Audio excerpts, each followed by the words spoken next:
Hello, moi c'est Janice, éducatrice de jeunes enfants. Je te souhaite la bienvenue sur Parents Terrible 2, mais pas que. Ce podcast est fait pour toi si tu es une maman épuisée et qui n'en peut plus avec ce fameux Terrible 2. Et je sais que ça te pèse. Et je sais que tu n'en peux plus de faire le gendarme à longueur de journée. Dans ce podcast, je vais t'apporter des outils qui t'aideront dans ton quotidien de maman, avec ton ou tes enfants. Mais, parce qu'il y a un mais, nous n'allons pas parler uniquement de Terrible 2. Nous parlerons de plein d'autres sujets liés à la maternité. Parce que nous le savons toutes, la maternité est un long chemin plein de bonnes choses, mais aussi semé d'embûches. Ici, nous parlerons de choses concrètes, avec expertise, simplicité, good vibes et un brin d'humour, je l'avoue.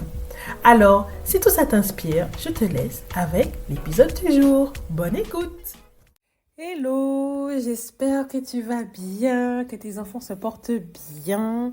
Moi, à l'heure actuelle où j'enregistre cet épisode de podcast, on est le 8 novembre, il est 18h36, je suis complètement explosée.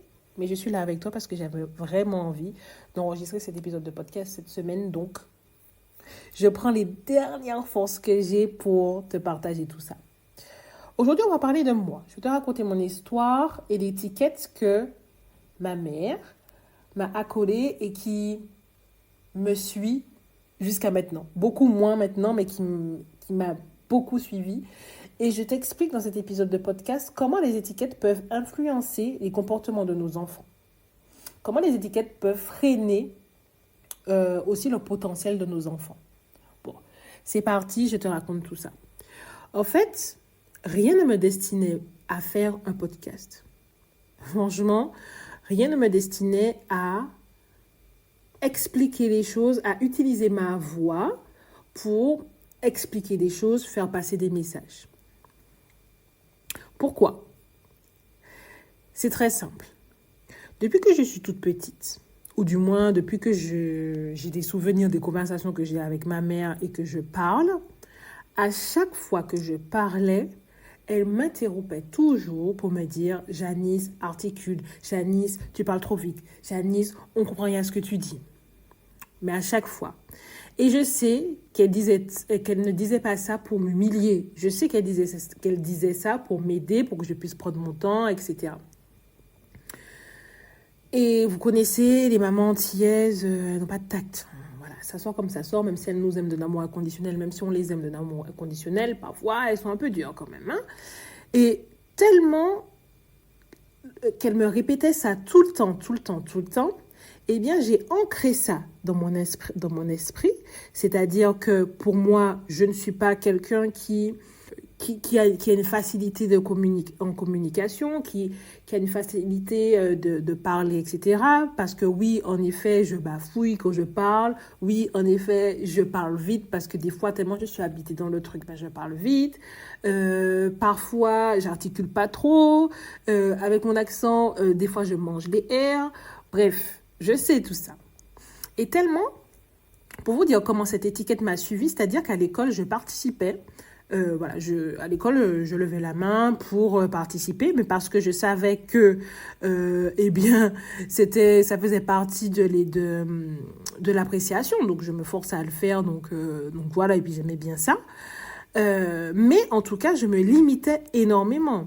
C'est-à-dire que si, par exemple, j'avais pas compris un exercice ou j'avais pas compris une notion, je préférais ne pas poser la question parce que j'avais peur de la poser, parce que j'avais peur qu'on n'arrive pas à comprendre ce que je n'ai pas compris, j'avais peur de mal formuler la question.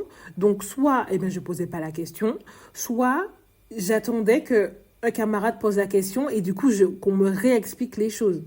Je n'osais jamais m'exprimer.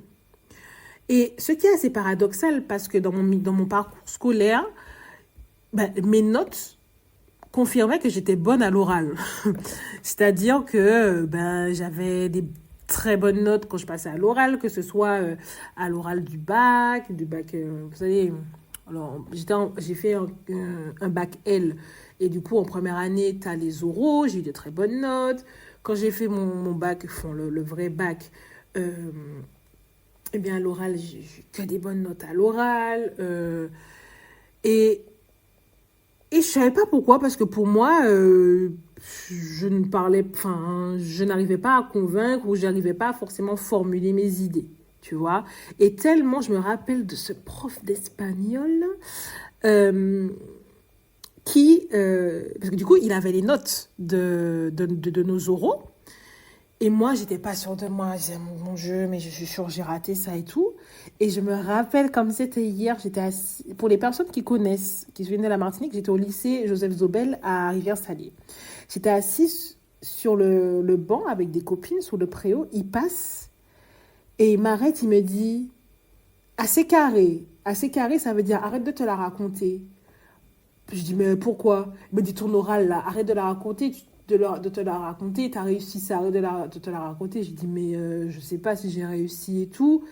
Et en fait, si j'avais réussi parce que j'avais eu 17. Et en fait, maintenant je me rends compte qu'en fait, j'étais tellement dans ma tête, c'était ancré, Janice, articule, Janice, arrête de parler vite.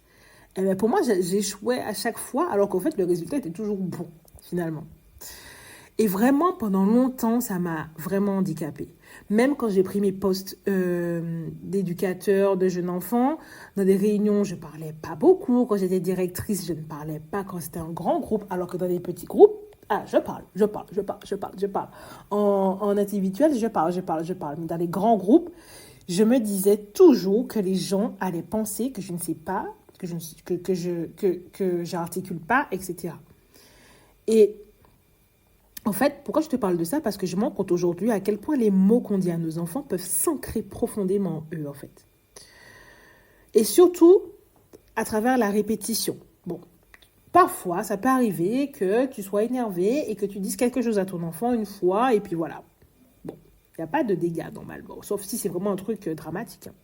Mais en fait, le fait de répéter à un enfant une certaine phrase régulièrement, son cerveau finit par en faire une croyance. Pourquoi? Parce que plus tu répètes à ton enfant, plus il y aura des connexions neuronales qui vont se former autour de cette idée. Exemple, tu vas répéter à ton enfant, tu es beau, tu es beau, tu es beau, tu es beau toute la journée. Pour lui, il y aura une connexion neuronale qui va se dire en disant, bah oui, je suis beau. Au contraire, si tu le répètes, tu es méchant, tu es méchant, tu es méchant, tu es méchant, une connexion neuronale va se faire, il va se dire, je suis méchant, et il va avoir des comportements méchants. Tu vois ce que je veux dire? Cela dit, il y a des étiquettes positives, bien sûr. Et elles peuvent avoir des effets très constructifs pour l'enfant.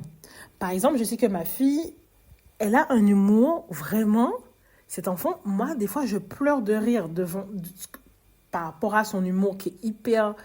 Enfin, je trouve qu'elle est hyper drôle, ma fille. Désolée, mais... Et même... Les autres personnes me disent, ah non, mais avec elle, j'ai failli dire son prénom, et avec elle, on rigole trop, elle nous fait trop rire, etc. Et moi, je mets ça en avant, tu vois, je mets ça en avant et je lui dis, franchement, tu me fais trop rire, t'es trop drôle, ne t'arrête jamais d'être drôle comme ça, parce que souvent, on peut penser que c'est mauvais d'être... celle qui amuse la galerie, etc.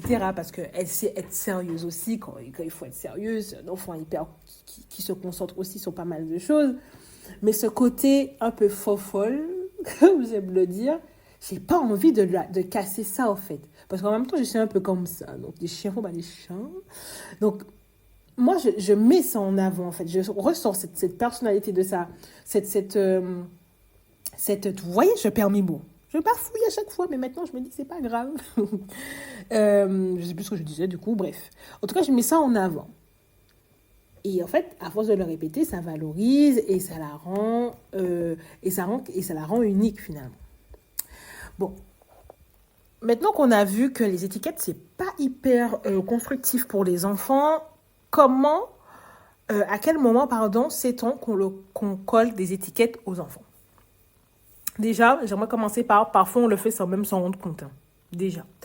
C'est souvent dans des moments de frustration, de fatigue, d'impatience qu'on va peut-être dire des phrases qui vont marquer l'enfant, comme par exemple, le matin, tu es trop lent, par exemple quand il mange lentement, quand il prend du temps à s'habiller, ou encore ton enfant, que tu lui dis de faire quelque chose, il est dans la lune, tu lui dis, mais toi, tu es toujours dans la lune. Parfois, cela peut venir de petits commentaires qui se répètent et que l'enfant commence à intérioriser. même si ce n'était pas notre intention première. Parce qu'en réalité, le tu es trop lent. Ok? Mais plus tu vas dire ça à ton enfant, plus il n'aura pas forcément envie de se dépêcher, en fait. Si tu es tout le temps dans la lune, ben oui, plus tu me dis que je suis dans la lune, ben plus je vais être dans la lune. Tu vois ce que je veux dire? Et pour identifier ces moments-là, essaie de prendre du recul et d'observer les phases que tu dis, les phrases que tu dis souvent à ton enfant. Par exemple, si tu te surprends à dire souvent des phrases comme tu es timide ou tu es sauvage. Ça, c'est la phrase qu'on dit souvent aux enfants qui veulent pas faire la bise, qui veulent pas dire bonjour, mais toi tu es sauvage. Par exemple, demande-toi si c'est quelque chose que tu souhaites vraiment transmettre à ton enfant. Est-ce que tu as envie de transmettre à ton enfant qu'il est sauvage? Est-ce que tu as envie de transmettre à ton enfant qu'il est désordonné? Est-ce que tu as envie de transmettre à ton enfant qu'il est dans la lune? Par exemple, un enfant qui est sauvage, entre guillemets, il se peut qu'au fond, ton enfant, il ait juste besoin de plus de temps pour aller vers l'autre. Il a besoin d'observer. Et est-ce que c'est mal finalement de faire ça? Parce que quand il grandira, tu diras, mon ami, aie du discernement, prends ton temps, observe les gens, et tatati, et tatata. Mais à 2 ans, 2 ans et demi, c'est un problème parce que finalement, c'est un enfant. Fermons la parenthèse. Alors, comment faire si tu te rends compte que, malgré toi, tu as collé une étiquette à ton enfant? Ne t'inquiète pas, on peut toujours ajuster notre façon de faire. Et voici quelques idées concrètes pour changer les choses. Alors, premièrement, tu vas formuler des phrases plus descriptives que définitives. En gros, tu vas rester sur des faits. Au lieu de dire « tu es timide », essaie de reformuler avec une phrase comme « je vois que tu prends ton temps pour observer avant de parler aux autres ». Cela met en lumière en fait son comportement sans en faire une caractéristique figée. Par exemple, ton enfant, on reste sur le sauvage. Au lieu de dire « toi, tu es sauvage, tu dis jamais bonjour aux gens », ah oui, ok, prends le temps que tu as besoin. Peut-être que c'est difficile pour toi. Voilà, essaye de trouver une phrase, pas trop longue non plus, mais essaye de trouver une phrase qui décrirait ce comportement-là sans lui accoler cette étiquette-là. Je suis d'accord avec toi, c'est pas super simple à faire, mais essaye de faire ça petit à petit. Ensuite, encourage les petits progrès. Tu vois, j'ai avalé le R. Il n'y a pas de petite victoire. Donc, si tu as tendance à dire, non mais cet enfant-là est toujours, laisse tout traîner, il est désordonné, remplace cette étiquette par des encouragements à chaque fois que ton enfant fait un petit effort pour ranger. Par exemple, tu vas voir que ton enfant a mis quelques jouets dans la panière à jouets, tu lui dis merci d'avoir mis tes jouets dans le panier aujourd'hui. Ou tu vois que ton enfant, il avait jeté son manteau par terre, il est parti jouer, il est revenu, il a rangé le manteau, tu lui dis merci d'avoir rangé ton manteau. Tu vois, essaye de valoriser les petits progrès. Parce que plus tu vas te concentrer sur le positif, sur les choses que ton enfant fait de positif, plus il aura envie de faire plus, quoi, en fait. Par exemple, je pense à un exemple où ma fille, elle est beaucoup dans les activités manuelles. Elle est toujours en train de fabriquer un truc, toujours en train de fabriquer des trucs. Et des fois, elle a des super bonnes idées.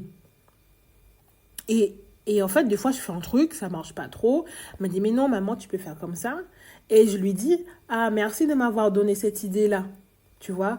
Et hier, on était en train de fabriquer un sac en papier. Bref, laisse tomber, un sac. Et je lui dis, ah ben tu sais, au lieu de prendre le scotch, on peut prendre la graffeuse. Et elle fait, ah oui, trop bonne idée. Donc elle fait, et elle me dit, merci maman de m'avoir donné cette idée-là. Et en fait, qu'est-ce que je fais en lui disant merci de m'avoir donné cette idée-là? Eh bien tout simplement, je suis en train de l'encourager à lui dire, ben ok, c'est bien, tu imagines des choses et que moi, je ne suis pas juste l'adulte qui sait tout parce que des fois, moi, je ne sais pas tout en fait. Et qu'on s'apprend l'une de l'autre. Tu vois ce que je veux dire? Ensuite, ça rejoint un peu le deuxième point, c'est souligne le positif.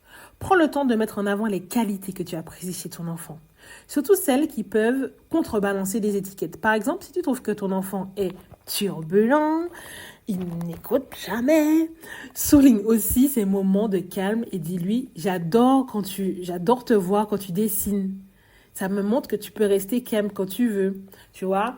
Ou bien quand tu vois que ton enfant, il a pris son petit livre, il est parti s'asseoir sur le canapé sans un mot, tu lui dis, ça me fait plaisir de te voir lire un livre tranquillement, tu vois.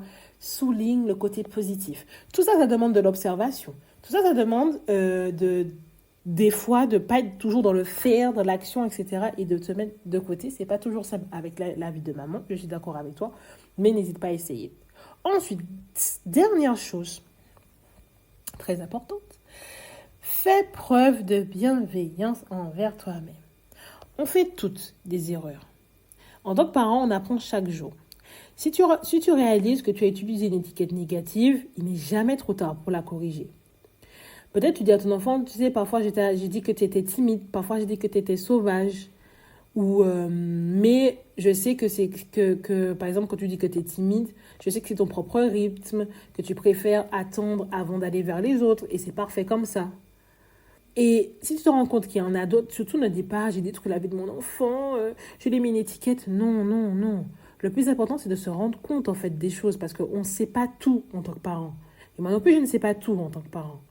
Et surtout, tu fais de ton mieux chaque jour.